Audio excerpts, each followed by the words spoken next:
अल्हम्दुलिल्लाहि वकफ़ा वसलाम अला इबादिहिल्लज़ीना इस्तफ़ा अम्मा बाद फ़अऊज़ु बिल्लाहि मिनश्शैतानिर्रजीम बिस्मिल्लाहिर्रहमानिर्रहीम इन्नमल हयातुद्दुन्या लइबुन व लहव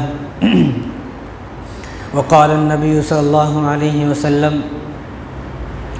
मन लम यरहम सग़ीरना व मन लम युक़्क़िर कबीरना व कमा क़ाल अलैहि सलातु वस्सलाम अल्लाहुम्मा सल्लि अला सय्यिदिना मुहम्मद व अला आलि सय्यिदिना मुहम्मद व बारिक वसल्लिम अल्लाहुम्मा सल्लि अला सय्यिदिना मुहम्मद व अला आलि सय्यिदिना मुहम्मद व बारिक वसल्लिम अल्लाहुम्मा सल्लि अला सय्यिदिना मुहम्मद व अला आलि सय्यिदिना मुहम्मद व बारिक वसल्लिम।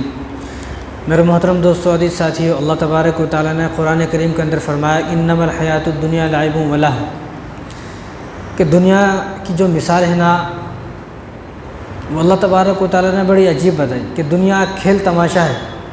जिस तरह कोई खेल दिखाने वाला आता, खेल आपने भी देखे होंगे, आजकल तो ख़त्म हो गए। जब आप छोटे होंगे तो आपने खेल देखोगे तो खेल दिखाने वाला आता, तो वो थोड़ी देर के वास्ते खेल दिखाता, फिर खेल दिखाकर वो चला जाता। जब वो खेल दिखाता है तो बड़ा मज़ा आता है, लेकिन चंद घंटे के बाद या चंद मिनट के बाद वो खेल ख़त्म हो जाता है। तो अल्लाह तबारक व तआला ने भी यही मिसाल फरमाई कि दुनिया खेल तमाशा है। जिस तरह एक सर्कस वाला सर्कस दिखाता है, बंदरों का खेल वाला बंदरों का खेल दिखाता है, तो वो चंद मिनट चंद घड़ी दिखाता है, चंद घंटे दिखाता है, उसके बाद वो खेल ख़त्म, सारा मज़ा ख़त्म। तो इसी तरह जिस तरह वो खेल दिखाता है मज़ा आता है, इसी तरह ज़िंदगी भी खेल तमाशे की तरह है। ज़िंदगी जीते हुए मज़ा तो आता है, लेकिन कब ख़त्म हो जाए किसी को नहीं पता। तो इसलिए अल्लाह तबारक व तआला ने फरमाया इन्नमल हयातुद्दुन्या लइबुन व लहव, कि दुनिया की मिसाल खेल तमाशे की तरह है।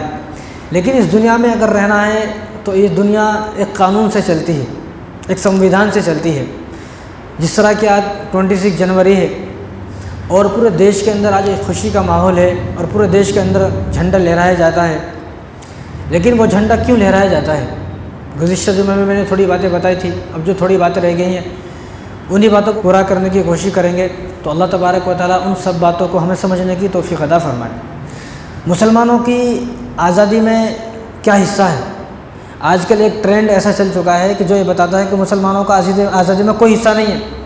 अगर इस देश को अगर किसी ने आज़ाद कराया तो सिर्फ़ गैर मुस्लिमों ने आज़ाद कराया, गांधी जी ने आज़ाद कराया, ये चंद लोगों का नाम लिया जाता है, लेकिन एक मुसलमान का भी नाम नहीं लिया जाता। अगर कोई आदमी लेना भी चाहता है मुसलमान का नाम तो सिर्फ़ एक मुसलमान का नाम लेता है, उनका नाम है मौलाना अबुल कलाम आज़ाद। वो भी क्यों? वो भी इसलिए क्योंकि संविधान में उनके साइन है, उनके दस्तखत मौजूद है, इसलिए उनका नाम लिया जाता है, वरना और किसी का नाम नहीं लिया जाता। वरना जब आदमी, अब आप कहीं भी जाके सुनेंगे, जब आज़ादी को बयान किया जाता है तो सन 1857 के बाद बयान किया जाता है। हालांकि उससे 100 साल पहले सन 1757 के अंदर सबसे पहली जंग जिसने की वो एक मुसलमान बादशाह थे जिनका नाम सिराजुद्दौला है। ये सबसे पहले मुसलमान हैं जिन्होंने ये महसूस किया कि अंग्रेज़ इस देश पर कब्ज़ा करना चाहता है, लेकिन गद्दारी की वजह से, अपनों की गद्दारी की वजह से, मीर जाफ़र उनका वज़ीर था, उसने गद्दारी की, गद्दारी की वजह से अंग्रेज़ यहाँ पर 230 साल हुकूमत करता रहा। और एक अजीब बात यह है कि जब यहाँ पर अंग्रेज़ों ने हुकूमत की तो अंग्रेज़ सिर्फ 2 लाख थे। कितने? सिर्फ 2 लाख। और हिंदुस्तानी कितने थे? 20 करोड़। 20 करोड़ हिंदुस्तानियों पर सिर्फ 2 लाख अंग्रेज़ों ने हुकूमत की। अजीब बात है। क्यों हुकूमत की? सारे इख्तिलाफ़ की वजह से, आपसी इख्तिलाफ़ की वजह से। अगर आपस में इख्तिलाफ़ ना होता, आपस में दुश्मनी ना होती, आपस में एक दूसरे से चिढ़ना जलना हसद ना होता तो अंग्रेज़ सन 1757 के अंदर ही हिंदुस्तान से भाग जाता। अब जब सन 1757 के अंदर हिंदुस्तान से अंग्रेज़ भाग जाता तो आज ना कोई कुर्सी पर बैठा होता, ना कोई इलेक्शन होता, ना कोई सिलेक्शन होता, सब कुछ हमारा ही होता। जिस तरह मुग़लों का एक दौर आ रहा था, इसी तरह हमारा भी दौर होता, पूरे हिंदुस्तान हमारी मुट्ठी में होता। लेकिन अपनों की गद्दारी की वजह से अंग्रेज़ों ने 230 साल इस मुल्क पर हुकूमत की, जिनकी वजह से अब वो अंग्रेज़ गए तो, लेकिन मुसलमानों की वजह से वो अंग्रेज़ गए। मुसलमानों ने कोशिश की, सबसे पहले कोशिश करने वाले मुसलमान, सबसे पहले कत्ल होने वाले मुसलमान, सबसे पहले अपनी गर्दनें कटाने वाले मुसलमान, सबसे पहले मुसलमानों ने फतवा दिया अंग्रेज़ों के ख़िलाफ़ कि अंग्रेज़ों का इस देश में रहना हराम है। सबसे पहले सब काम करने वाले मुसलमान हैं, लेकिन आज मुसलमान सबसे पीछे हैं। आज मुसलमानों को याद नहीं किया जाता। तो याद रखना चाहिए कि आज़ादी की तारीख़ जो शुरू होती है वो सिराजुद्दौला से शुरू होती है। नवाब सिराजुद्दौला जो बंगाल मुशीराबाद के नवाब थे, उन्होंने सबसे पहले जंग की सन 1757 के अंदर अंग्रेज़ों से, लेकिन गद्दारी की वजह से वो जंग हार गए और अंग्रेज़ों ने बंगाल पर अपनी हुकूमत कायम कर ली। उसके बाद सुल्तान ने महसूस किया तो टीपू सुल्तान को भी मीर सादिक ने धोखा दिया और टीपू सुल्तान रहमतुल्लाह अलैह भी शहीद हो गए। लेकिन अब यहाँ पर जब टीपू सुल्तान रहमतुल्लाह अलैह सन 1799 के अंदर शहीद हो गए तो सबकी हिम्मतें पस्त हो गई। सब ने जवाब दे दिया, अब ऐसा लगता है कि अब ये मुल्क आज़ाद होने वाला नहीं है। टीपू सुल्तान के बाद हज़रत मौलाना शाह अब्दुल अज़ीज़ रहमतुल्लाह अलैह दिल्ली के रहने वाले, उन्होंने सबसे पहले फतवा दिया। हालांकि अंग्रेज़ों का बोलबाला है और पूरे हिंदुस्तान के अंदर अंग्रेज़ छाए हुए हैं, अंग्रेज़ों ने पूरे हिंदुस्तान पर कब्ज़ा कर लिया। लेकिन सन 1803 के अंदर हज़रत मौलाना शाह अब्दुल अज़ीज़ रहमतुल्लाह अलैह ने फतवा दिया कि अब हिंदुस्तान दारुल हर्ब हो चुका है। सबसे पहले फतवा देने वाला मुसलमान है, लेकिन आप किसी भी गैर मुस्लिम से जो अपनी तारीख़ बयान करते हैं 26 जनवरी को, लेकिन उसके ज़बान पर, उसके फूटे मुँह से, उसकी ज़बान पर कभी मुसलमान का नाम नहीं आता। सबसे पहले सन 1803 के अंदर हज़रत मौलाना शाह अब्दुल अज़ीज़ रहमतुल्लाह अलैह ने फतवा दिया कि अब ये मुल्क दारुल हर्ब हो चुका है। यहाँ के मुसलमानों पर या जो भी हिंदुस्तानी है, चाहे वो मुसलमान हो, किसी भी कौम से, किसी भी मज़हब से ताल्लुक़ रखने वाला हो, अब वो जब तक चैन से ना बैठे, जब तक इन गोरों को इस अपने मुल्क से ना निकाल दे। जब अपने मुल्क से ये गोरे निकल जाएंगे, एक एक अंग्रेज़ यहाँ से निकल जाएगा, जब हर हिंदुस्तानी को चैन से बैठने का हक़ है, वरना जब तक कोई हिंदुस्तानी चैन से नहीं बैठेगा। ये फतवा किसने दिया? ये शाह अब्दुल अज़ीज़ रहमतुल्लाह अलैह ने दिया। तो इनको कैद के अंदर डाल दिया गया और इन पर तरह तरह के जुल्म किए गए। इनको आग पर लिटाया गया, को शहर बदर कर दिया गया, शहर से निकालते, हिंदुस्तान से निकल जा रहा, हिंदुस्तान से निकाल दिया गया। और शाह अब्दुल अज़ीज़ रहमतुल्लाह अलैह के बदन पर अंग्रेज़ों ने छिपकली का जहर मिलाकर, एक कोई लेप है, उस लेप में छिपकली का जहर मिलाकर पूरे बदन की मालिश कराई, जिसकी वजह से आपकी बीनाई चली गई, आप नाबीना हो गए। ये वो हैं कि जिन्होंने अंग्रेज़ के खिलाफ सबसे पहले फतवा दिया है। उसके बाद आप में इतनी हिम्मत न रही तो आप क्या है, आप हज पर चले गए, तो आपने अपने दो शागिर्दों को ये जिम्मेदारी दी कि तुम्हें इस देश को आज़ाद कराना है। क्योंकि जब अंग्रेज़ यहाँ पर आया तो अंग्रेज़ की चाल क्या थी कि अंग्रेज़ ने 3 चीज़ों पर कोशिश की। ज़बान हमारी हो हिंदुस्तान के अंदर, तालीम हमारी हो, मज़हब हमारा हो। जब ज़बान भी हमारी होगी, तालीम भी हमारी होगी, मज़हब भी हमारा होगा, तो कोई आदमी हमारे ख़िलाफ़ नहीं बोलेगा। जब उन्होंने इन 3 चीज़ों पर कोशिश की तो सैयद अहमद शहीद रहमतुल्लाह अलैह को और सैयद शाह इस्माइल शहीद रहमतुल्लाह अलैह को आपने ज़िम्मेदारी दी, आप पूरे हिंदुस्तान में फिरें, पूरे हिंदुस्तान का दौरा करें और आप पूरे हिंदुस्तान का दौरा कर हर मुसलमान को ये बताएं कि अंग्रेज़ों की बातों में नहीं आना है, हमारा जो इस्लाम है उसी इस्लाम पर हमें अमल करना है। तो आपने पूरे हिंदुस्तान का दौरा किया और 8 महीने तक दौरा करते रहे और 7000 किलोमीटर का आपने दौरा किया। शाह इस्माइल शहीद रहमतुल्लाह अलैह ने और सैयद अहमद शाह रहमतुल्लाह अलैह ने, दोनों ने पूरे हिंदुस्तान का दौरा किया और दौरा करते करते ही एक किताब लिखी, जिस किताब का नाम है तक़वियतुल ईमान।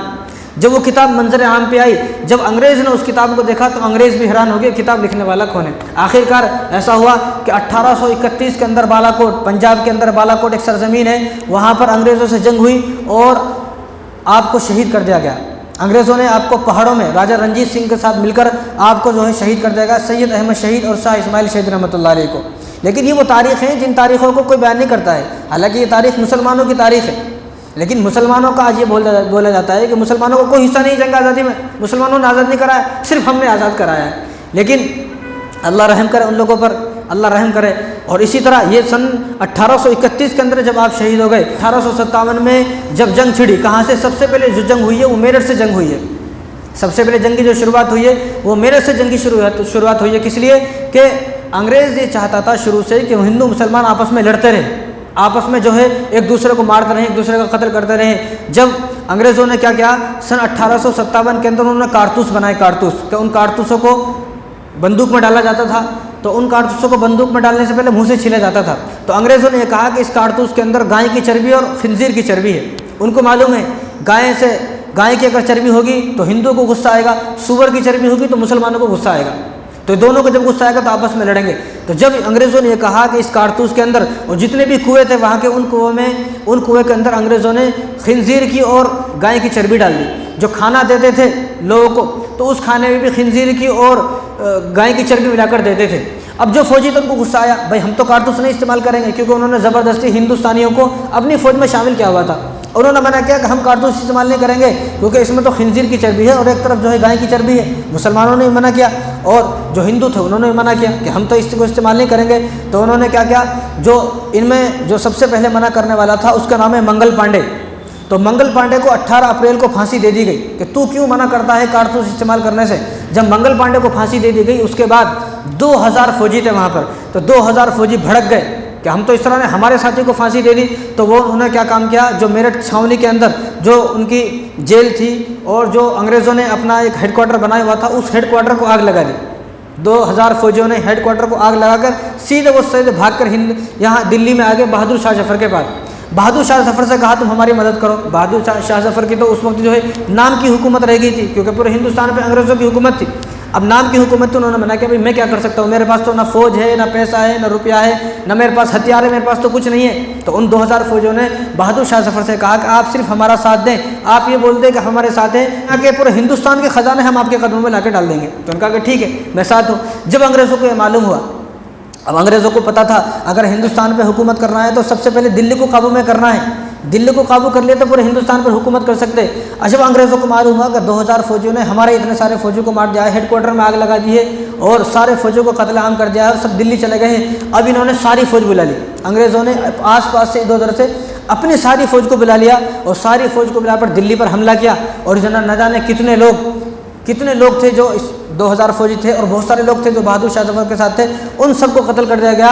और 1857 17 अक्टूबर को बहादुर शाह जफर को भी गिरफ्तार करके रंगून भेजा गया।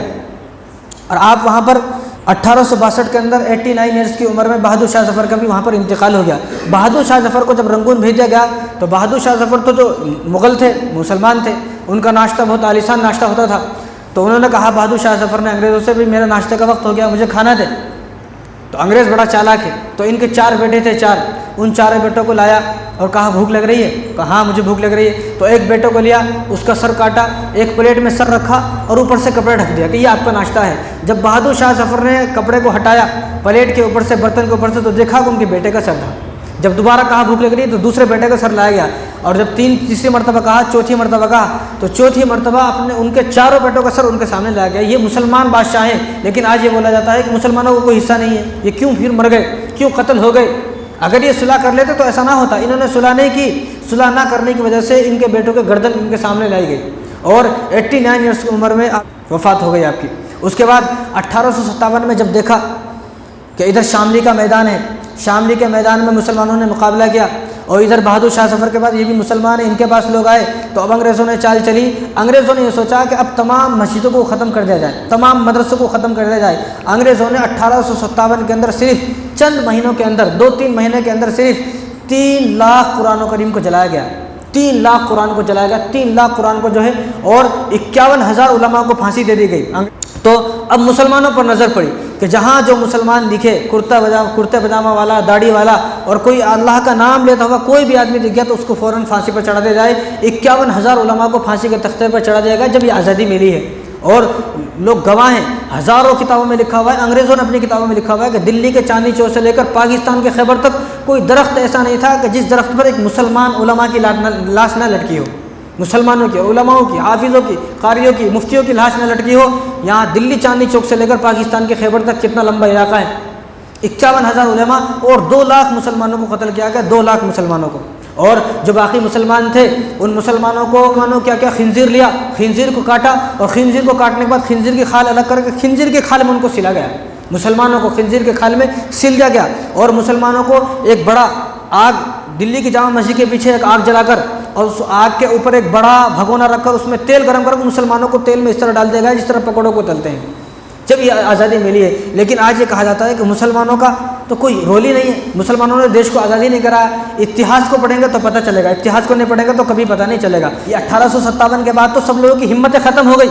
1857 के बाद तो सबने सोचना ही बंद कर दिया कि ये देश अब आज़ाद भी हो सकता है, क्योंकि यहाँ पर 2 लाख मुसलमानों को कत्ल कर दिया गया, 51,000 उलमा को फांसी पर चढ़ा दिया गया। अब क्या करें। अब 1912 के अंदर हज़रत शेखुल हिंद ने महसूस किया कि अब ऐसा लग रहा है कि अब हिंदुस्तान आज़ाद नहीं होगा। तो हज़रत शेखुल हिंद ने एक तहरीक चलाई जिस तहरीक का नाम है रेशमी रुमाल। तो हज़रत के शागिर्द थे उबैदुल्लाह सिंधी रहमतुल्लाह अलैह। तो हज़रत उबैदुल्लाह सिंधी रहमतुल्लाह अलैह को हज़रत शेखुल हिंद ने तुर्की भेजा। अफ़गानिस्तान भेजा, काबुल भेजा और मदीने मक्के इनका दौरा करे, क्योंकि वहाँ पर मुसलमानों की हुकूमत है। तुर्की के अफ़गानिस्तान के उस वक्त के मुसलमान ऐसे नहीं थे जैसे आपके चिंदी चोर मुसलमान हैं। यहाँ फ़िलिस्तीन पर जुल्म हो रहा है लेकिन कोई मुसलमान ज़बान खोलने को तैयार नहीं। उस वक्त के मुसलमान ऐसे नहीं थे। उस वक्त के मुसलमान अगर दुनिया के किसी कोने पर किसी मुसलमान पर जुल्म हो रहा है तो वो आवाज़ उठाते थे, अपने पूरे लश्कर को भेजते थे, पूरी फ़ौज को भेजते थे। जब हज़रत शेखुल हिंद ने उबैदुल्लाह सिंधी रहमतुल्लाह अलैह को काबुल भेजा, तुर्की भेजा, अफ़गानिस्तान भेजा, तो उन्होंने वहाँ जाकर बताया कि अंग्रेज़ ऐसा हुकूमत कर रहे हैं और अंग्रेज़ों की चाल ये है कि हिंदुस्तान के अंदर मज़हब भी हमारा हो, तालीम भी हमारी हो, ज़बान भी हमारी हो, तो क्या करना चाहिए। तो तुर्की वालों ने, अफ़गानिस्तान वालों ने और काबुल वालों ने, तीनों के जो सदर थे, जो वहाँ के PM थे, उन सदर ने यह ख़त लिखा कि हम आपके साथ हैं, आप हुक्म करें, जब आप हुक्म करेंगे हमारी फ़ौज हिंदुस्तान में आने को तैयार है और अंग्रेज़ों से लड़ाई करने को तैयार है। अब उन्होंने इस बात को, जो उबैदुल्लाह सिंधी रहमतुल्लाह अलैह थे, उन्होंने अगर इस बात को अपने एक कागज़ पर लिखते तो सबको पता चल जाता। तो उन्होंने क्या किया, रुमाल लिया, एक रुमाल लिया, रुमाल पर नक्शा बनाया, रुमाल पर नक्शा बनाया और सारी तहरीर, सारी चीज़ें लिखी और लिखने के बाद जो उनके साथी थे मौलाना अब्दुल रहीम, उनको दे दिया कि आप इसको हज़रत शेखुल हिंद तक पहुँचा दें। और हज़रत शेखुल हिंद उस वक्त मदीने में थे, मदीने में हज करने गए थे। तो रास्ते में ऐसा हुआ, एक मुसलमान, अफसोस होता है मुसलमानों पर, मुसलमान किस तरह बिक जाता है। एक मुसलमान जिसका नाम है रब नवाज़, और मदीने के जो गवर्नर थे उस वक्त, उनका नाम है शरीफ हुसैन। गवर्नर मदीने का है लेकिन ग़ुलाम अंग्रेज़ों का है। जब उसको मालूम हुआ कि हज़रत शेखुल हिंद का इस तरह एक रुमाल आया है, उसने किसी तरह पता लगा लिया, तो उसने अंग्रेज़ों को बता दिया कि आपके ख़िलाफ़ हज़रत शेखुल हिंद चाल चल रहे हैं। तो हज़रत शेखुल हिंद को गिरफ़्तार कर लिया गया। लोगों ने मना किया, लेकिन जो मदीने का गवर्नर था वो मुसलमान है, दिखलावे का मुसलमान है, उधर हज़रत शेखुल हिंद को गिरफ़्तार करा दिया और हज़रत शेखुल हिंद को माल्टा जेल के अंदर भेज दिया गया, अफ्रीका के पास, हिंदुस्तान से 4000 किलोमीटर दूर भेज दिया गया। अब अंग्रेज़ों से यहाँ के मुसलमानों ने कहा कि हज़रत शेखुल हिंद को आप हिंदुस्तान के अंदर भी रख सकते हैं ना, आपने हिंदुस्तान के अंदर क्यों नहीं रखा, हिंदुस्तान से बाहर माल्टा के अंदर क्यों भेज दिया। तो अंग्रेज़ ने कहा कि इसका नाम शेखुल हिंद है, यह हज़रत मौलाना महमूद हसन देवबंदी है, अगर इनको हिंदुस्तान के किसी भी जेल के अंदर बंद कर दिया, ये वहीं से एक तहरीक शुरू कर देगा। और अंग्रेज़ ने कहा अगर ये रुमाल हिंदुस्तान इनके पास पहुंच जाता, इनके हाथ लग जाता, जो हिंदुस्तान किसी आदमी के पास, मुसलमान के पास पहुंच जाता, तो हमारा ये आज आखिरी दिन होता। ये कौन है, ये मुसलमान है जो अंग्रेज़ों को यहाँ से भगाने की बात कर रहे हैं, अंग्रेज़ों को यहाँ से निकालने की कोशिश कर रहे हैं, अंग्रेज़ों के खिलाफ तहरीक चला रही, एक मुसलमान है। हज़रत मौलाना हुसैन अहमद मदनी रहमतुल्लाह अलैह, जो हज़रत शेखुल हिंद के शागिर्द हैं, उन्होंने फतवा दिया अंग्रेज़ों के खिलाफ कि अंग्रेज़ों का इस देश में रहना हराम है। अब उनको गिरफ्तार कर लिया गया, अदालत में है, और मौलाना मोहम्मद अली जौहर उनके साथ थे, उनके कदमों में गिर गए, हज़रत आपको गिरफ्तार कर लिया, आप अदालत में हैं, चारों तरफ अंग्रेज़ है, आप ऐसा बोल दें कि मैंने ये फतवा नहीं दिया है। अंग्रेज़ ने कहा कि आप बोलो ये फतवा नहीं दिया है। तो उन्होंने कहा ये मेरी पगड़ी है, अपनी पगड़ी को खोला और पगड़ी को खोलकर बड़ा कर लिया।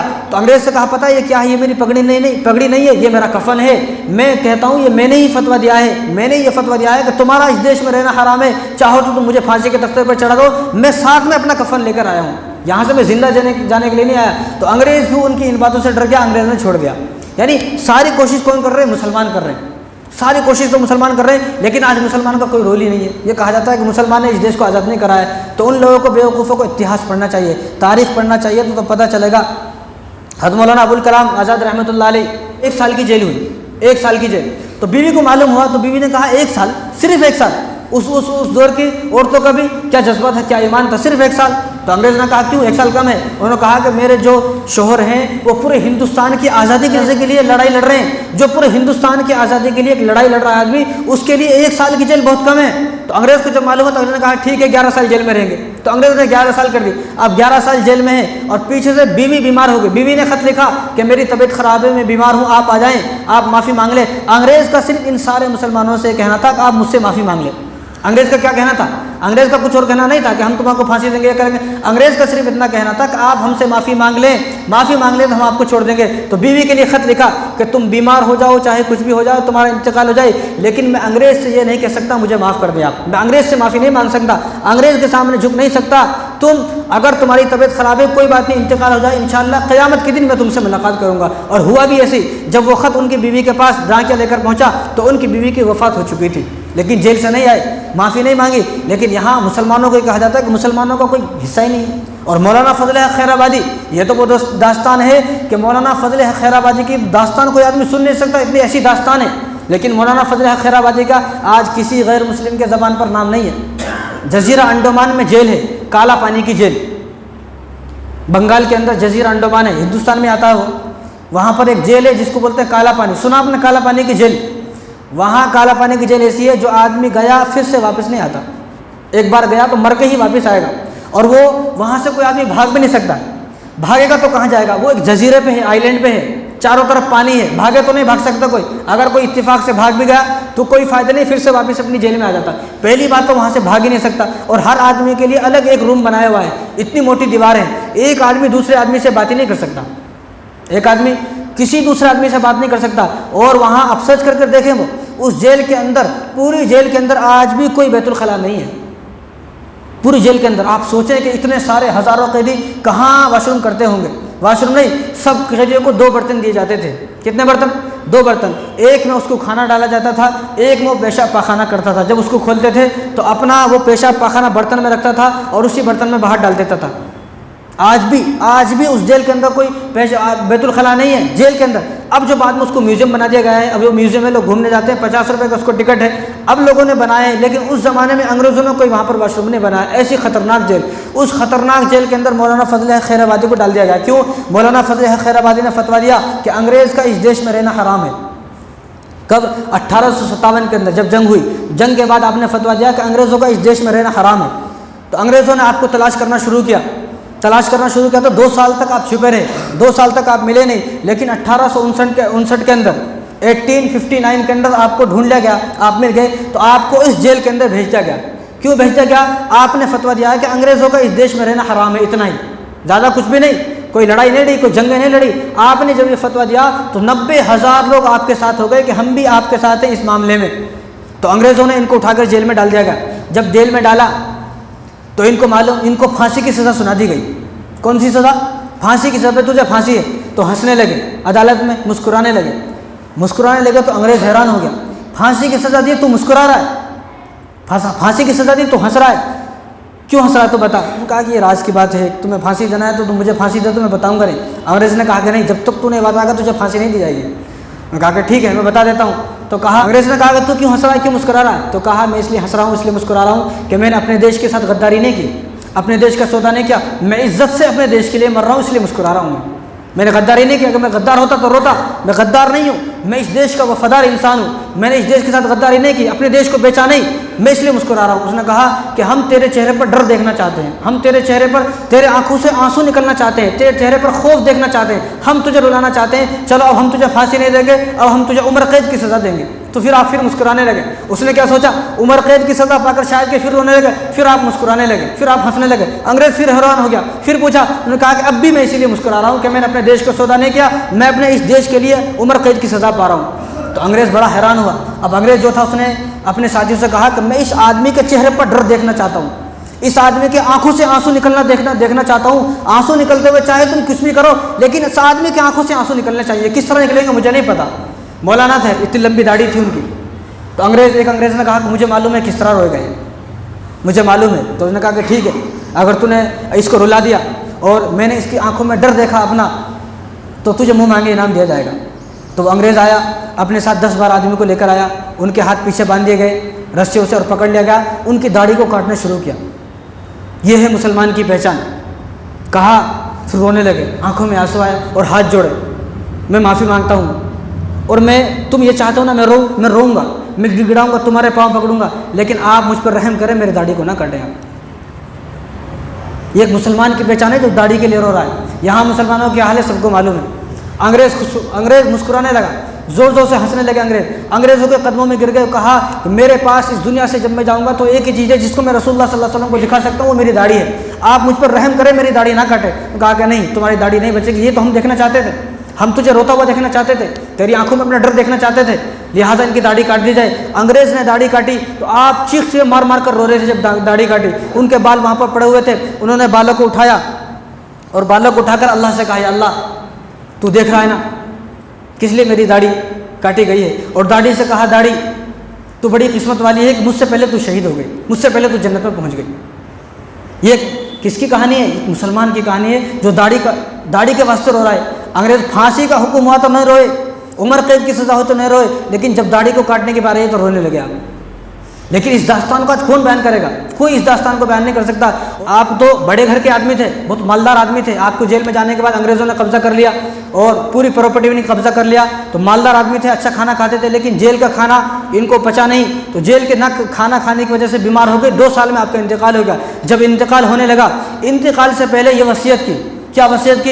ये कहा कि जब देश आज़ाद हो जाए, मुझे यकीन है, मुझे भरोसा है, ये देश आज़ाद होगा, मेरी कुर्बानी ज़ाया नहीं जाएगी, लेकिन जब मैं मर जाऊँ, मेरी वफ़ात हो जाए, मेरी कब्र जब बन जाए यहाँ पर, तो मेरी कब्र पर आकर, अगर देश जब आज़ाद हो जाए तो मेरी कब्र पर आकर देश की मुबारकबाद दी जाए, देश की खुशखबरी दी जाए। देश जब आज़ाद हो जाए तो आज़ादी की खुशखबरी मेरे कब्र पर आकर दी जाए। जब इनकी वफ़ात हो गई और वफ़ात के बाद जब देश आज़ाद हुआ 1947 के अंदर, जब एक आदमी इनकी कब्र पर गया और कब्र पर जाकर बताया कि फजल है खैराबादी, आज देश आज़ाद हो चुका है।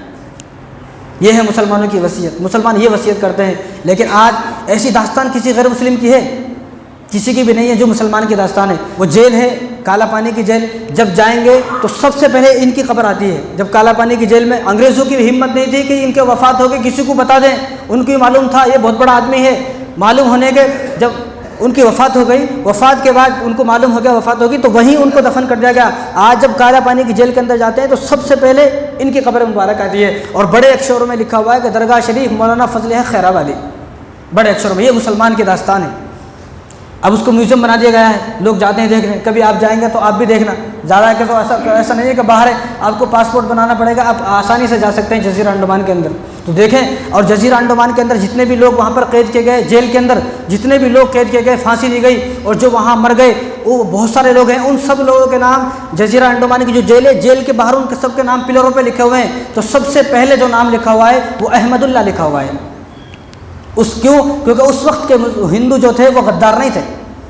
इस वक्त के हिंदू गद्दार है, मुसलमानों से चिढ़ने वाले, हसद करने वाले, बुग़्ज़ करने वाले, इसलिए मुसलमानों से नफरत है उनको, इसलिए मुसलमानों के नाम नहीं है। उस वक्त के जो हिंदू थे उनको मालूम था, गांधी जी को मालूम था, पंडित जवाहरलाल नेहरू को मालूम था, तो उन्होंने सबसे पहले, अगर वहाँ पर जज़ीरा अंडमान के अंदर आप भी सर्च करके देख सकते हैं, अगर किसी का नाम है तो एक मुसलमान का नाम है, उन मुसलमान का नाम अहमदुल्ला है। यह है मुसलमान की दास्तान। लेकिन आज मुसलमानों को बयान नहीं किया जाता। आज और पूछा जाता है कि मुसलमानों को हिंदुस्तान से कितनी मोहब्बत है। अजीब बात है, मुसलमानों से पूछा जाता है कि मुसलमानों से कितनी मोहब्बत है, मुसलमानों ने क्या किया इस देश के लिए। तो सुनना चाहिए, आप भी कान खोलकर सुन लें, सबको बताएं कि हमें कितनी मोहब्बत है इस देश से। इस देश से हमें इतनी मोहब्बत है। और सबसे पहले तो ये बात याद रखें कि इस देश को, हिंदुस्तान की ज़मीन को अल्लाह ने पसंद फरमाया। अल्लाह ने पसंद फरमाया तभी तो हज़रत आदम अलैहिस्सलाम आए। अल्लाह अगर चाहते तो पूरी दुनिया के अंदर 200 से ऊपर मुल्क हैं, पूरी दुनिया के अंदर किसी भी मुल्क में हज़रत आदम अलैहिस्सलाम जा सकते थे, लेकिन अल्लाह तबारक व तआला ने आदम अलैहिस्सलाम को उतारा तो हिंदुस्तान की सरजमीन पर उतारा। तो मालूम हुआ कि अल्लाह ताला को अगर कोई ज़मीन पसंद है तो सबसे ज़्यादा वो हिंदुस्तान पसंद है। ऐसा नहीं है क्योंकि आदमी बोले कि मक्का मदीना नहीं है, उसकी अलग फजीलत है, वो अलग फजीलत। यहाँ ज़मीन की बात चल रही है। बैतुल्लाह शरीफ की फजीलत, मक्के और मदीना की फजीलत इसलिए कि हुजूर वहाँ पर पैदा हुए, हुजूर की वहाँ पर वफ़ात हुई, वो एक अलग मसला है। उस मसले को इस मसले से ना जोड़े। तो उस वक्त में अल्लाह तबारक व तआला को कोई ज़मीन पसंद थी तो वो हिंदुस्तान की ज़मीन थी कि अल्लाह तबारक व तआला ने हिंदुस्तान के अंदर सबसे पहला आदमी जन्नत से कोई आया तो वो हिंदुस्तान के अंदर आया, सरजमीन है श्रीलंका के अंदर, सबको मालूम है। पूछे किससे, कहाँ उतरे आदम अलैहिस्सलाम। और जब हज़रत आदम अलैहिस्सलाम दुनिया से आए तो उस वक्त पूरी दुनिया के अंदर अंधेर था, सूरज और चाँद नहीं था। सूरज और चाँद को तो अल्लाह ने बनाया लेकिन नहीं था। क्यों? क्योंकि उनसे पहले यहाँ पर जिन्नात रहते थे और जिन्नातों को ना सूरज की ज़रूरत है ना चाँद की ज़रूरत है। जिन्नात कब आते? रात में आते। रात में रोशनी रहती कि हर आदमी डरता हो ये जिन्नात है यहाँ पर, रात में रोशनी रहती फिर भी जिन्नात का ही को आता। क्यों? क्योंकि जिन्नात को रोशनी की ज़रूरत नहीं है, ना उसको चाँद की ज़रूरत ना उसको सूरज की ज़रूरत। जिन्नात को क्या मालूम है? ये तो दिन और रात का सिस्टम हमारे वास्ते है, जानवर को भी महसूस नहीं होता दिन और रात, ये सिर्फ इंसानों को महसूस होता है दिन है या रात है, सिर्फ इंसानों को। तो हज़रत आदम अलैहिस्सलाम दुनिया में तो पूरा अंधेर था, तो आप घबरा गए ये मैं कहाँ गया। तो हज़रत आदम अलैहिस्सलाम जब दुनिया में आए तो अल्लाह तबारक व तआला ने जिब्राईल अलैहिस्सलाम को भेजा। जिब्राईल अलैहिस्सलाम ने सबसे पहले यहाँ ज़मीन पर आकर अज़ां दी। क्या क्या? सबसे पहले आकर अज़ां दी। तो सबसे पहले अज़ां कहाँ हुई? हिंदुस्तान के अंदर।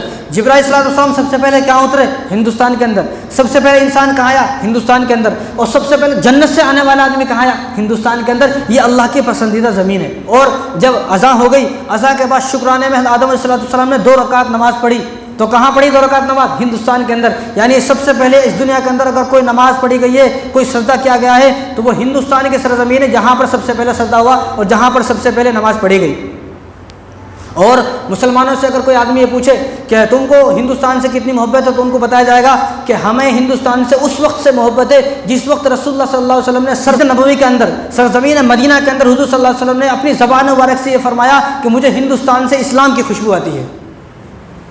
हुज़ूर ने फरमाया ना, हिंदुस्तान से मुझे इस्लाम की खुशबू आती है, दीन की खुशबू आती है। जिस वक्त हुज़ूर सल्लल्लाहु अलैहि वसल्लम ने 1400 साल पहले वहाँ पर बैठकर ये फरमाया, मेरे नबी की पाक ज़बान से इस वतन का नाम निकला है, इस देश का नाम निकला है। मुसलमानों को उसी वक्त से इस देश से मोहब्बत है। और हुज़ूर सल्लल्लाहु अलैहि वसल्लम ने ख्वाजा गरीब नवाज़ को यहाँ पर भेजा, और मौलाना हुसैन अहमद मदनी रहमतुल्लाह अलैह मस्जिद नबवी के सामने बैठकर 18 साल दरस दिया उन्होंने, 18 साल हदीसें पढ़ाई उन्होंने। हुज़ूर सल्लल्लाहु अलैहि वसल्लम ने उनको यहाँ पर भेजा, हिंदुस्तान जाओ। वो इलियास रहमतुल्लाह अलैह और जिन्होंने तबलीगी जमात शुरू की, वो हिंदुस्तान छोड़कर चले गए थे, मदीने चले गए थे। वो मदीने में जाकर रसूलुल्लाह सल्लल्लाहु अलैहि वसल्लम ने ख्वाब में उनसे कहा कि आप हिंदुस्तान जाओ।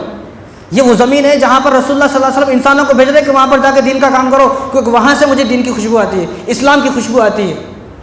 ये कहा जाता है कि मुसलमानों के कारनामे क्या है, मुझको अब तक हमें किसी को बताने की ज़रूरत नहीं थी, हमने हिंदुस्तान के लिए क्या क्या, किसी को बताने की ज़रूरत नहीं थी। लेकिन अब ज़रूरत है कि हर आदमी को उसकी गुद्दी पकड़ पकड़ कर बताया जाए कि हमने हिंदुस्तान के लिए क्या क्या है, अपनी कुर्बानी बताई जाए, ताकि लोगों को पता चले कि हमारी कुर्बानियाँ क्या हैं, हमने इस देश को क्या दिया है, हमने क्या क्या क्या है।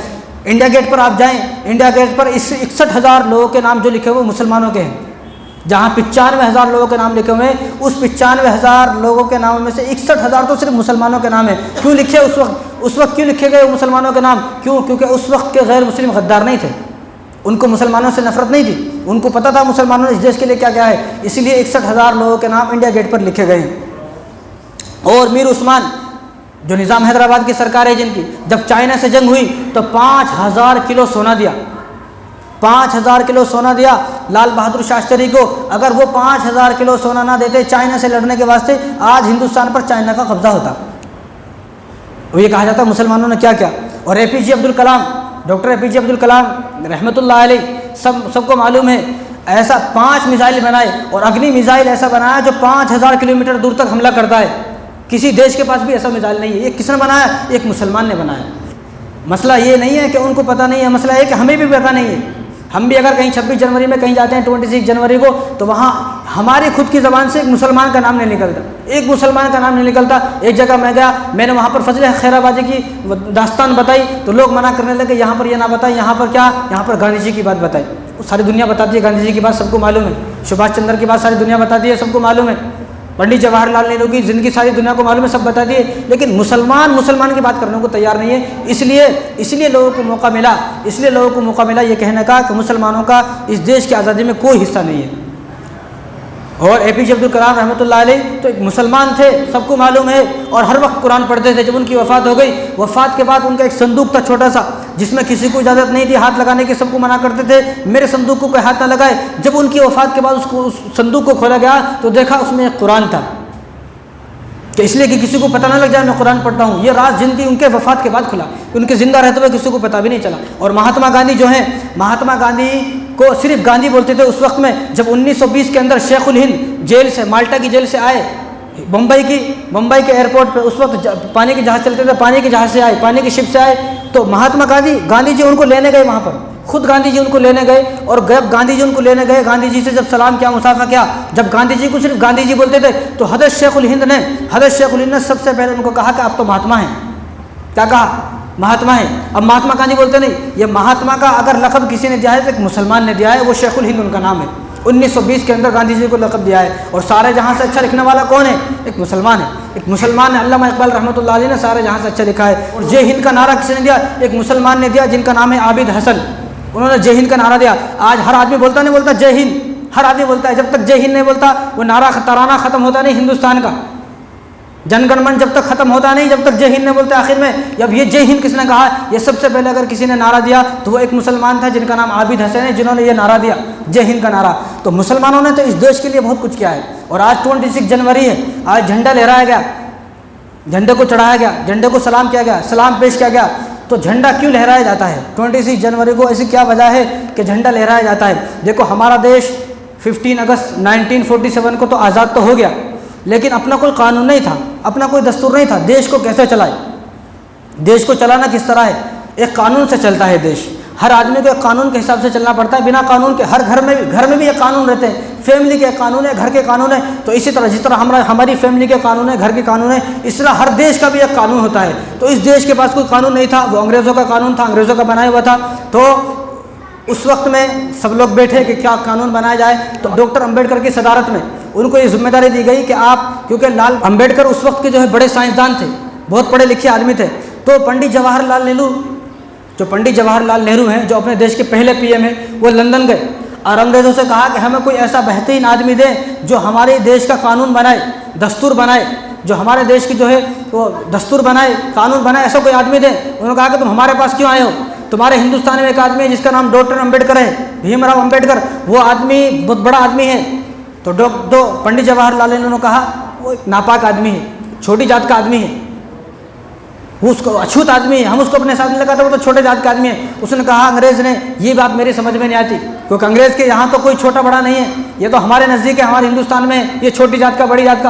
अंग्रेज़ ने कहा मुझे पता नहीं, लेकिन मुझे इतना अफसोस हो रहा है तुम्हारे ऊपर, तुम ऐसे आदमी को जिसके पास 1 डिग्री नहीं, जिसके पास 12 डिग्रियाँ हैं, तुम उसको छोटी जात का नापाक आदमी बता रहे हो। और काश के वो हमारे यहाँ लंदन में पैदा होता तो इस वक्त का सबसे बड़ा आदमी होता वो। तो पंडित जवाहरलाल नेहरू फिर वापस आए और अंबेडकर को कहा। तो अंबेडकर ने 60 मुल्कों का दौरा किया, 60 मुल्कों का दौरा किया, उनके कानून पढ़े, उनका दस्तूर पढ़ा, उनका आइन पढ़ा। आइन पढ़ने के बाद 2 साल 11 महीने 18 दिन के अंदर अपना दस्तूर नाफिज हुआ, अपना दस्तूर बना, अपना कानून बना। इसलिए इसको यौम जमहूरिया कहते हैं। यौम जमहूरिया आज वो दिन है कि हिंदुस्तान का कानून नाफिज हुआ। ये हिंदुस्तान का कानून है, अब हिंदुस्तान इस हिसाब से चलेगा, जो कानून है इसके हिसाब से चलेगा, अपने हिसाब से नहीं चलेगा। तो वो जो दिन था जिस दिन ये नाफिज हुआ, वो दिन 26 जनवरी 1950 था। 1950 26 जनवरी को अपने देश का कानून बना के इस कानून के हिसाब से लोगों को चलना है। इसीलिए हर 26 जनवरी को झंडा लहराया जाता है। और जब इसको लिखा गया तो दो लैंग्वेज में लिखा गया, 2 भाषाओं में लिखा गया, इंग्लिश में लिखा गया और हिंदी में लिखा गया। अब ये 2 कॉपी हैं, एक मेंबर पार्लियामेंट के अंदर दिल्ली के अंदर है, एक ग्वालियर के अंदर मौजूद है। और जो लिखा वो बंगाल का एक आदमी था जिसका नाम है प्रेम बिहारी नारायण रायजादे, जिन्होंने लिखा। और लिखने में 2 करोड़ का खर्चा आया, उस वक्त के 2 करोड़, अब के तो कितने करोड़ हो गए। तो पंडित जवाहरलाल नेहरू ने कहा कि भाई 2 करोड़ का खर्चा आया, आप बताओ कि कितने पैसे दे रहे हैं। उन्होंने कहा कि मुझे पैसों की ज़रूरत नहीं है, बस इतना करें कि इस संविधान के हर पेज के आखिर में मेरा नाम लिखा जाए। उनका नाम लिख दिया गया। और इस जो दस्तूर हिंद है, जो आइन है, जो हमारा कानून है, संविधान कॉन्स्टिट्यूशन, उस पर 284 लोगों के दस्तखत हैं। पहला जो दस्तखत है वो पंडित जवाहरलाल नेहरू का है। और मौलाना अबुल कलाम आज़ाद रहमतुल्लाह अलैह का जब दस्तखत करने का नंबर आया तो उन्होंने उर्दू में अपने दस्तखत किए। आज भी वो दस्तखत मौजूद है। अगर उस वक्त के मुसलमान ऐसे गद्दार होते तो इनका दस्तखत वहाँ पर क्यों मौजूद होते? इनका दस्तखत वहाँ पर इसलिए मौजूद है कि उन्होंने उस वक्त के हिंदुओं को, गैर मुसलमानों को, पंडित जवाहरलाल नेहरू को मालूम था कि ये मुसलमान गद्दार नहीं है। मुसलमान बेनमाजी हो सकता है, सब कुछ हो सकता है, दाढ़ी कटाता, नमाज नहीं पढ़ता, कुछ भी, लेकिन अपने मुल्क का गद्दार नहीं है मुसलमान। अपने मुल्क से कभी, इसलिए मैंने पिछले जो बताया था कि मुसलमानों की वफादारी की सबसे बड़ी अलामत यह है कि बंटवारे के बाद मुसलमान पाकिस्तान ने गया, मुसलमान ने हिंदुस्तान में रहने को पसंद किया।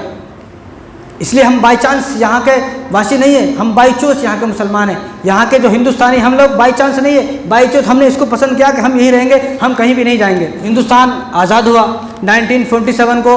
तो अंग्रेज़ की चाल देखें, अंग्रेज़ ने चाल चली कि किस तरह। अब ये बाबरी मस्जिद का जो मसला है, प्रोपेगेंडा जो फैलाया गया बाबरी मस्जिद के बारे में, ये सब अंग्रेज़ों की चाल है। देश को आज़ाद करने के बाद देश का बंटवारा अंग्रेज़ों ने किया। और बाबरी मस्जिद जो है वो राम जन्मभूमि है, ये सबसे पहले अंग्रेज़ ने कहा, वरना ऐसा नहीं था। वरना उस वक्त मुसलमान वहाँ पर नमाज़ पढ़ते थे, मुसलमान भी नमाज़ पढ़ते थे। और जो बाबरी मस्जिद को तामीर किया गया, जो बाबर रहमतुल्लाह अलैह ने बाबरी मस्जिद को तामीर किया, वो सन 1528 के अंदर तामीर हुई बाबरी मस्जिद। और इस 400 साल हो गए, अब 3 साल और रुके तो 500 साल हो जाते, 400 साल। अब अंग्रेज़ ने सोचा कि हम हिंदुस्तान से जाने वाले हैं, क्या करें, हिंदुस्तान से जाने वाले कोई ऐसी चीज़ छोड़कर जाएं, कुछ ऐसा कर जाएं, हिंदू मुसलमान आपस में लड़ते रहे, भिड़ते रहे, और हमारे जाने के बाद भी सुकून से ना बैठे। उन्होंने 2 चीज़ों का इस्तेमाल किया। एक तो बंटवारा किया, हिंदुस्तान पाकिस्तान का बंटवारा किया कि हिंदुस्तान अलग, पाकिस्तान अलग। दूसरा जो शोषा छोड़ा वो ये छोड़ा कि बाबरी मस्जिद जो है वो हिंदुओं की है, वो राम जन्मभूमि है, ये शोषा छोड़ा। अब उसी वक्त हिंदू मुसलमान में आपस में लड़ाई होती रही। और जब एक ज़माने के बाद जो आखिरी नमाज जो पढ़ी गई बाबरी मस्जिद के अंदर, आखिरी नमाज वो 16 दिसंबर 1949 में आखिरी नमाज ज़ोहर की नमाज पढ़ी गई बाबरी मस्जिद के अंदर। जब 1855 में अंग्रेज़ों ने शुरू किया, भाई ये जो बाबरी मस्जिद है ये राम जन्मभूमि है, लेकिन 1858 में अंदर अयोध्या के जो हाकिम थे, एक मुसलमान थे, उनका नाम अमीर अली है, और जो हिंदुओं के हाकिम थे उनका नाम है बाबा रामचरण दास। इन दोनों ने बैठकर मुआहिदा किया, भाई कब तक लड़ाई लड़ेंगे, कब तक अंग्रेज़ों की चाल है तो क्या करेंगे, मुआहिदा कर लिया, आधी ज़मीन हिंदुओं को दे दी, आधी मुसलमानों को दे दी, बात खत्म होगी।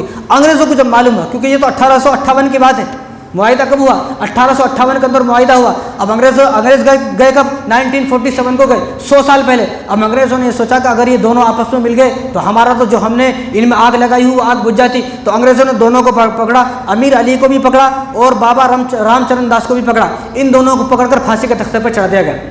इन दोनों को जब फांसी पर चढ़ा दिया गया, फिर से एक आग लग गई और फिर वहाँ पर मूर्तियाँ रखी गई और फिर वहाँ पर क्या क्या हुआ आप सबको मालूम है। और जो बाबरी मस्जिद का आखिरी में जो फैसला मुसलमानों के ख़िलाफ़ और मंदिर के हक़ में आया वो 9 नवंबर 2019 के अंदर फैसला आया। 9 नवंबर 2019 के अंदर मंदिर के पक्ष में फैसला आया कि यह मंदिर की जगह है, मस्जिद की जगह नहीं है। हालांकि 400 साल से इस मस्जिद में नमाज़ पढ़ रहे हैं, कुरान पढ़ रहे हैं, दुआ कर रहे हैं, जिक्र कर रहे हैं, तिलावतें कर रहे हैं, अज़ाएं की सदाई हो रही है 400 साल तक। लेकिन 400 साल के बाद वो मस्जिद आज कहाँ तब्दील हो गई सबको मालूम है।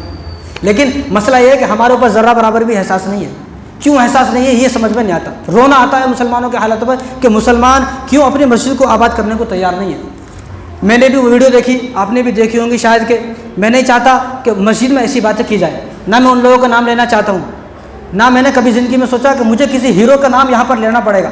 जिन हीरो के आज मुसलमान फ़ैन हैं, उस दिन लाइव दिखा रहे थे कि कौन कौन आए। जिन हीरो के मुसलमान फ़ैन है वो हीरो सबसे पहले सबसे आगे जब राम मंदिर का इफ्तिताह हुआ सबसे आगे बैठे थे। किसने वीडियो देखी सबको मालूम है। वो अमिताभ बच्चन, जिसको आज मरने वाला है, दाढ़ी सफ़ेद हो गई, भूलने वाला नहीं है आदमी मुसलमान, मरने के करीब है, कब्र में जाने वाला है, लेकिन अमिताभ बच्चन का फ़ैन है। वो अमिताभ सबसे आगे बैठा हुआ था। और कितने हीरो जिनके तुम फ़ैन बने हुए हो, यानी अगर तुम लोग अब भी उनकी फिल्में देखते हो, अब भी उनकी मूवी देखते हो, जो हमारी मस्जिद की शहादत पर खुश हैं, मंदिर बन जाने पर खुश हैं, जिनको ज़र्रा बराबर भी एहसास नहीं है। और साउथ के हीरो, पूरे हिंदुस्तान के हीरो वहाँ पर पहुँचे, साउथ से भी हीरो हैं बहुत सारे वहाँ पर पहुँचे, हीरोइन, जिनके तुम फ़ैन बने हुए। अजीब, अगर मैं तो ये कहता हूँ, अगर जो लोग हमारी मस्जिद के टूट जाने पर खुश हैं, हमारी मस्जिद की शहादत पर खुश हैं और मंदिर वहाँ पर बन जाने पर खुश हैं, वो लोग फिल्में बना रहे हैं और उनकी फिल्मों को अब भी मुसलमान देखेगा, तो मैं फतवा देता हूँ कि वो आदमी मुनाफिक है। मैं देता हूँ उनके खिलाफ फतवा, मुनाफिक है वो आदमी। कब तुम्हें फिल्मों से नफरत होगी? जिनके तुम फ़ैन बने हुए वो सबसे आगे बैठे हुए थे वहाँ पर। यानी जो आदमी हमारी मस्जिद के गिर जाने पर खुश हुआ, मंदिर के बन जाने पर खुश हुआ, जो आदमी और शरीक है, और सबको मालूम है कि मस्जिद की जगह है, मंदिर की जगह नहीं है, मस्जिद की जगह है, सबको मालूम है। मालूम होने के बावजूद भी वो हीरो, वो हीरोइन जिनके तुम फ़ैन हो, वो कटरीना कैफ, जिसकी फ़ोटो लेकर आदमी अपने स्टेटस पे लगाता है, अपने स्क्रीन पे लगाता है कटरीना कैफ का फ़ोटो, ये कटरीना कैफ का, वो कटरीना कैफ सबसे आगे बैठी हुई थी। खुदा की कसम मैंने कभी सोचा नहीं मैं इन लोगों का नाम लूँगा। ये मिंबर इसलिए नहीं है, ये मिंबर रसूलुल्लाह सल्लल्लाहु अलैहि वसल्लम की तालीमात के लिए है। यहाँ पर रसूलुल्लाह सल्लल्लाहु अलैहि वसल्लम की सीरत बयान होगी, यहाँ पर कुरान के बारे में बताया जाएगा। लेकिन आज मुसलमान किस हद तक गिर गए कि हमें उन नालायकों के नाम लेने पड़ रहे हैं, उन फाहिशा औरतों के नाम लेने पड़ रहे हैं। यहाँ पर अब भी तुम फिल्में देखोगे तो मैं तुम्हारे खिलाफ फतवा देता हूँ कि तुम सब के सब लोग मस्जिद के ढह जाने पर खुश हो और मंदिर के वहाँ पर बन जाने पर खुश हो। तुम भी शरीक हो, तुम भी शामिल हो। अगर तुम भी, अब भी कब अकल आएगी मुसलमानों को कि जिन लोगों की तुम फ़ैन बने हुए वो फ़ैन तुम्हारे सबसे आगे। वो सचिन तेंदुलकर सबसे आगे था वहाँ पर। IPL देखे बिना 1 मिनट नहीं रह सकता मुसलमान, क्रिकेट देखा हुआ 1 मिनट नहीं रह सकता, फिल्में देखता हुआ 1 मिनट नहीं रह सकता मुसलमान। वो फिल्मों के हीरो सब लोग वहाँ पर मौजूद थे। किस किस का नाम लूँ मैं, कहाँ तक रोना रोए। अब भी अगर तुम फिल्में देखते हो उन लोगों की, जो लोग यहाँ से बाबरी मस्जिद के गिर जाने पर और राम मंदिर के बन जाने पर वहाँ पर सबसे आगे बैठे हुए हैं, तो तुम मुनाफिक हो। मुनाफिक, तुम्हारे लिए जन्नत में कोई जगह नहीं है। कल क़यामत के दिन तुम लोग भी उनके साथ खड़े होगे। या तो आज ही तौबा कर ले फिल्मों से, या तो आज ही तौबा कर ले। उन लोगों को तुम्हारी फिक्र नहीं है। तो ये किसने छोड़ा ये शोशा? ये शोशा छोड़ा अंग्रेज़ों ने, कि बाबरी मस्जिद का, राम मंदिर का ये शोशा सारा अंग्रेज़ों ने छोड़ा कि इन लोग लड़ते रहे। और जब यहाँ से अंग्रेज़ जाने लगे तो जाते जाते एक काम किया कि बंटवारा कर दिया, हिंदुस्तान पाकिस्तान का बंटवारा कर दिया। वो बंटवारे में कितने लोग मरे, कितने लोग बेघर हो गए, और कितने लोग वो मुसलमान आपस में थे, वो मुसलमान, हिंदू मुसलमान, इससे पहले किसी को पता नहीं था। 1947 से पहले किसी को पता नहीं था हिंदू क्या होता, मुसलमान क्या होता है। सब लोग मिल बांट कर रहते थे, एक थाली में खाना खाते थे, एक जगह रहते थे, एक रास्ते पर चलते थे, सब लोगों के घर मिले हुए थे, किसी को पता नहीं था हिंदू कौन मुसलमान कौन। लेकिन 1947 के अंदर जब अंग्रेज़ ने, माउंटेन बैटन उसका नाम है, माउंटेन बैटन उसका नाम, उसने ऐलान किया कि 1947 14 अगस्त को रात को हम लोग इस देश को आज़ाद कर देंगे। लेकिन आज़ाद करने के साथ साथ हमने बंटवारा भी कर दिया। जिसको हिंदुस्तान रहना है वो हिंदुस्तान रहे, जिसको पाकिस्तान जाना है वो पाकिस्तान रहे। लेकिन इसमें सबसे बड़ी गलती किसी की है, जहाँ तक मैंने पढ़ा है, वो सबसे बड़ी गलती है मोहम्मद अली जिन्ना की। वो एक आदमी जो अपनी खुशी के खातिर ऐसा कराया, अगर वो उस वक्त में समझ जाता तो आज मुसलमान यहाँ पर सुकून से होता, आज यहाँ का मंजर कुछ और ही होता, आज यहाँ मुसलमान परेशान ना होते। लेकिन मोहम्मद अली जिन्ना को किसने भड़काया? अंग्रेज़ों ने भड़काया। अंग्रेज़ों ने उनको भड़काया और अंग्रेज़ों ने ये शोषा छोड़ा। अब उसने ये कहना शुरू कर दिया मोहम्मद अली जिन्ना ने कि आज़ादी के बाद मुसलमान यहाँ पर खुश नहीं रहेंगे। क्यों नहीं रहेंगे खुश? तू क्या नबी है क्या? तू का फरिश्ता है? तू वली? तू कौन है? तुझे क्या मालूम यहाँ पर खुश नहीं रहेंगे? अब भी खुश नहीं है क्या? इस चंद साल से परेशान है।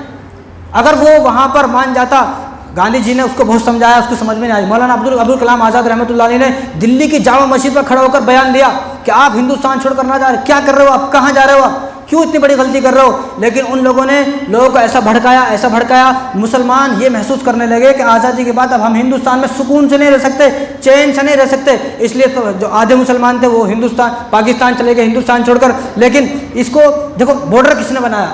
बॉर्डर बनाया एक अंग्रेज़ ने, जिसका नाम था रेड क्लिफ। वो पहली बार, रेड क्लिफ जो है वो लंदन का वकील था, पहली बार हिंदुस्तान आया। और ये पहली बार हिंदुस्तान आया, उसके बाद भी कभी हिंदुस्तान नहीं आया मरे तक। उसको बुलाया गया, उसने नक्शा लिया, ये नक्शा है, और नक्शे के ऊपर लाइन खींच दी, ये हिंदुस्तान या पाकिस्तान। अब नक्शे पर अब लोगों को मालूम नहीं, ये बता देगा जिसको पाकिस्तान है वो पाकिस्तान चले जाए, जिसको यहाँ रहना है। अब किसी को समझ में नहीं आ रहा, सिर्फ ये बताएगा कि हिंदुस्तान की राजधानी दिल्ली है और पाकिस्तान की राजधानी कराची है, सिर्फ इतना बताएगा। अब लोग जो है वहाँ से दिल्ली की तरफ भाग रहे हैं, यहाँ से कराची की तरफ भाग रहे हैं। अब किसी को ये समझ में नहीं आ रहा जाना कहाँ है। वो इतने जो है भगदड़ मची, ऐसी भगदड़ मची कि उसमें जो है 1.5 करोड़ लोग जो है वो उन्होंने अपना घर बदला। 1.5 करोड़ लोग घर बदला, 1.5 करोड़ लोगों ने अपना घर बदला और 20 लाख मुसलमान कत्ल हुए, 75,000 औरतों की इज्जतें लूटी गई। और कितने न जाने औरतें, बूढ़े, बच्चे जो कुएं में कूद कर उन्होंने अपनी जानें दे दी, ये सिर्फ एक खुशी की खातिर। मोहम्मद अली जिन्ना जो 1 साल भी नहीं जी सका, 1 साल भी, 11 सितंबर और 1948 को उन्हें भी मर गया। 1 साल अगर सब्र कर लेता, मान जाता, तो आज मुसलमानों के हालात ये ना होते, आज मंजर कुछ और ही होता यहाँ पर। आज ना मुसलमानों को कोई सताता, ना मुसलमानों को कहता पाकिस्तान जाओ, ना हुकूमत के पास कोई मुद्दा बचता इलेक्शन लड़ने का। अभी एक ही मुद्दा है, हिंदुस्तान पाकिस्तान, इसके अलावा कोई मुद्दा भी नहीं है। काश को उस वक्त समझ जाते। लेकिन इसलिए हर आदमी अपना अगर कोई फैसला करे, किसी आलिम से फैसला कराए, किसी वली से, किसी बुजुर्ग से फैसला कराए, उनके पास दूरअंदेशी होती है। अनपढ़ आदमी के पास दूरअंदेशी नहीं होती। अनपढ़ आदमी अपना सिर्फ एक दिन का देखता है, एक दिन मुझे क्या करना, एक दिन का देखता है। लेकिन जो एक आलिम होता है वो 1 साल क्या, 1 सदी आगे तक की सोचता है क्या करना है। इसलिए उस वक्त जो आलिम थे जिनकी दूरअंदेशी थी वो मौलाना अबुल कलाम आज़ाद थे, जिन्होंने लोगों को रोका। लेकिन लोगों ने उनकी बातें नहीं मानी। आज ये भुगतना पड़ा है और क़यामत तक हम इसको भुगतते रहेंगे, क़यामत तक हम भुगतते रहेंगे। और मौलाना हुसैन अहमद मदनी ने तो जलसे किए, धरने दिए, लोगों को समझाया, लोगों को पकड़ा, रोका, लेकिन किसी ने ये बात नहीं मानी। क्यों? क्योंकि मोहम्मद अली जिन्ना और अंग्रेज़ों ने लोगों में शोषा छोड़ दिया कि आज़ादी के बाद अब तुम खुश नहीं रह सकते इस देश में। भाई क्यों खुश नहीं रह सकते? अजीब। और क्या लोग मरे, कितने लोगों का कत्लेआम हुआ। 13 अगस्त को यहाँ से एक ट्रेन चली दिल्ली से लाहौर के लिए, और 14 अगस्त को लाहौर से एक ट्रेन चली दिल्ली के लिए। जो यहाँ से ट्रेन चली उसमें और जो वहाँ से ट्रेन चली उसमें एक आदमी जिंदा नहीं बचा, सबको मार दिया गया। एक आदमी जिंदा नहीं बचा, एक आदमी भी जिंदा नहीं बचा, सिर्फ नफरत। यानी वो मुसलमान जो आपस में लड़ रहे थे, कितने ख्वाब थे लोगों के कि आज़ाद हिंदुस्तान जब आज़ाद होएगा हम ये करेंगे वो करेंगे, कितने ख्वाब होते हैं। वो सारे ख्वाब चकनाचूर हो गए। कितने लोग जो है, कितने लोग बच्चे जो है यतीम हो गए, कितनी औरतें बेवाएं हो गई सिर्फ अपनी खुशी की खातिर। कितने लोगों के सपने थे, कितने ख्वाब थे, कितनी लोगों की उम्मीदें थी कि आज़ादी के बाद हम ये करेंगे वो करेंगे वो करेंगे। उस सारी चीज़ों पर पानी फेर दिया गया। इसीलिए गांधी जी भी इसके पक्ष में नहीं थे, आज़ादी के इसके पक्ष में नहीं थे कि बंटवारा हो। इसलिए गांधी जी भी आज़ादी के बाद 1947 के बाद जितने भी जो खुशी के तकरीबात हुए, जितनी भी खुशी के तकरीबात हुए, किसी एक तकरीबात में शामिल नहीं हुए। गांधी जी ने सब मना कि मैं शामिल नहीं होऊंगा। एक तरफ तो हमारे हिंदुस्तान के वासी मर रहे हैं, कट रहे हैं, लड़ रहे हैं, और यहाँ पर कत्लेआम हो रहा है, मैं खुशी मनाऊँ, ये कैसा हो सकता है? इसलिए वो शामिल नहीं हुए। तो भाई बातें तो बहुत सारी हैं। तो हिंदुस्तान जो है वो हमारा मुल्क है। इस मिंबर से जब हम हुजूर सल्लल्लाहु अलैहि वसल्लम की तारीफ़ करते हैं, कुरान की तारीफ़ करते हैं, रसूलुल्लाह सल्लल्लाहु अलैहि वसल्लम की सीरत को बयान किया जाता है, अल्लाह की जो वहदानियत है उसको बयान किया जाता है, कुरान का तज़किरा किया जाता है, कुर्बानी का तज़किरा किया जाता है। इन तमाम चीज़ों का तज़किरा इसलिए किया जाता है कि हमें इन चीज़ों से मोहब्बत है। कुरान का तज़किरा क्यों? कुरान से मोहब्बत। हदीस का तज़किरा क्यों? हदीस से मोहब्बत। रोज़े का तज़किरा क्यों? रोज़े से मोहब्बत। नमाज का तज़किरा क्यों? नमाज से मोहब्बत। इन तमाम चीज़ों से हमें मोहब्बत है, इसलिए तज़किरा किया जाता है। इसी तरह हमें अपने देश से भी मोहब्बत है, अपने मुल्क से मोहब्बत है, इसलिए यहाँ पर अपने देश का भी तज़किरा किया जाए ताकि मुसलमानों को पता चले कि मुसलमानों का हिस्सा क्या है इस देश में। कोई आदमी ना कहना, हमारे तज़किरा ना करने का मतलब लोगों ने निकाला कि मुसलमानों को अपने देश से कोई मोहब्बत नहीं है। हालांकि मुसलमानों की मोहब्बत, मैंने पिछले जुम्मे बताया, मुसलमानों की मोहब्बत यह है कि बैतुल्लाह शरीफ जाकर जब आदमी सब कुछ भूल जाता है, वहाँ जाकर भी आदमी दुआ करता है, या अल्लाह मेरे मुल्क में अमन पैदा कर, सुकून पैदा कर, राहतें पैदा कर, आपस में तमाम हिंदू और मुसलमान आपस में मोहब्बत से रही, वहाँ जाकर भी दुआ करता है। तो अल्लाह ताला हम सबको इन बातों पर अमल करने की तौफीक अता फरमाए। मालिना इल्ला बिल्लाह।